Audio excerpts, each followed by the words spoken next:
So welcome to the blockhouse. Thankfully, we have actually got a brand new ramp this year, and so if you do have any disabilities, you will be accommodated accordingly. So you can come and have a look inside, right?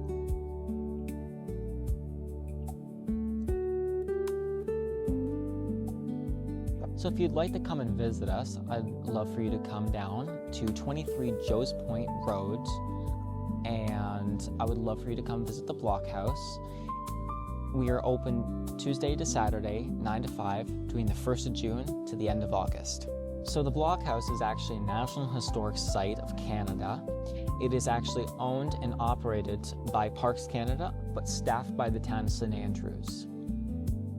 Now, we do not allow any smoking, drinking, vaping, or any kind of those types of things, as well as we do not permit drone usage on the property, but on the beach, you're free to do so. And we also need your dog to be on a leash. That is a big thing around here. Sadly, people don't do it, but we do ask them very much kindly to put their dogs on a leash. Left by that lighthouse, the Peddlebury Lighthouse, that is actually where a blockhouse once stood.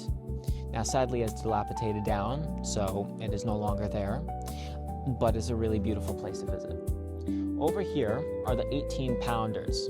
So they shoot 18-pound cannonballs to Navy Island, which is the island directly to the left of that cannon. Sadly, both of our cannon mounts are getting repaired, but they should be here next season. So over here to your right is Joe's Point. Now, Joe's Point actually had a blockhouse at one point until 1868, when a gale called the Zaxby Gale, which was almost a Category 2 hurricane, came through and completely wiped it off its foundation. So it was somewhere there, that side? Yep, right at the end. Near the golf course? Yep. Kind of like you see how the rocks, and it's like right at the end before it reaches the ocean? Yeah. So the flag that you're seeing right there, which sadly is wrapped around a pole, is the Union Jack. So that's actually what the British used to fly before we became a country in 1867. That's when our Confederation was.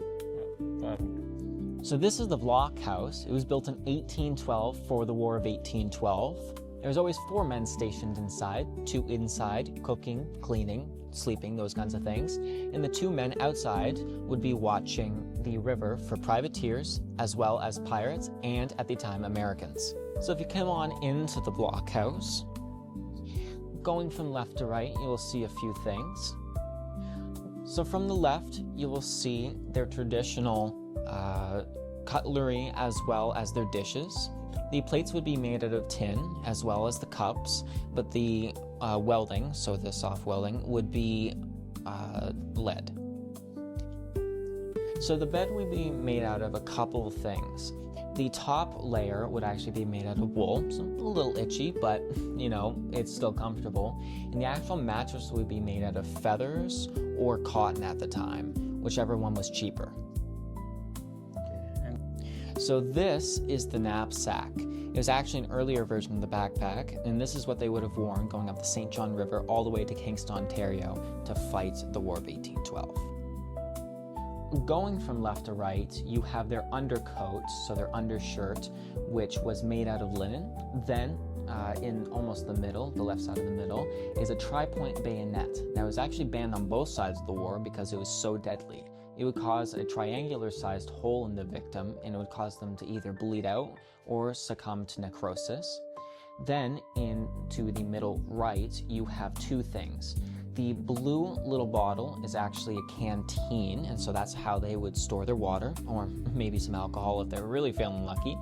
Then they have their ammo pouch, which is the pouch in behind. That would hold 3 things. That would hold their gunpowder, their shot, which was just a metal ball, and it would also hold their wadding, basically a fabric to keep all the pressure inside.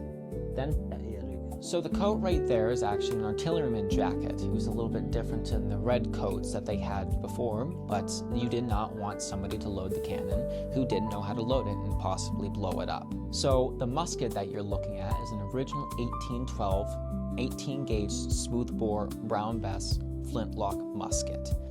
and it has no grooves on the inside, so no rifling, and it is honestly one of the most beautiful pieces in the blockhouse, in my personal opinion. Wow. Going from the left to the right, the left big huge bucket was actually a wash bucket for their dishes as well as their clothes. The middle bucket, kind of the wooden one that's a little bit bigger, but it's still small, was actually their fresh water bucket. You definitely don't want to drink from it now, but it would have worked back then. And the two small little buckets to the right are actually called fire buckets. Those were in case of any fires inside the town. Now, there was no fire department at the time, so it was all a thing. So as soon as you were old enough to pick up one of these buckets, you are a part of the fire brigade, and it was all men. And do that because it's a little different. So this is the upstairs of the blockhouse. There would be 4 windows inside the blockhouse. Each of them had their own 4-pounder cannon. Now the ones outside would shoot to Navy Island, those are called 18-pounders, but these 4-pounders could only shoot to our shore only. So this is the 4-pound cannon that we have. So that's what we like to call it, it's a 4-pounder. We call it the baby cannon just because it is really adorable, but it shoots 4-pound cannonballs to our shore only, and it would be used to defend against the American troops or anybody who would wash ashore and would try and fight. So these boxes over here were actually used for their fabrics, so textiles. So their bandages, certain types of clothing, uniforms, socks, underwear, those kinds of things. Bandages were huge back then because an infection could lead to death very quickly since there were no antibiotics at the time. So these barrels were actually used not for gunpowder, which many people think, but they were actually used for root vegetable storage. So this is how they would store their carrots, beetroots, potatoes, onions, those kinds of things. It's for the vegetable, right? Exactly correct. So all of these tools that you see over here were actually used to clean, move, as well as load and shoot the cannon. So in 1993, there was actually an arson fire caused by a 14-year-old kid. He was a local kid in the area, and he was deemed clinically insane, so he was unable to stand trial. He actually lit this wall that you're seeing on the bottom, and the fire went all the way up, straight to the roof, causing the roof to collapse onto the second floor that you are looking at right now, which then caused the second floor to collapse onto the first floor.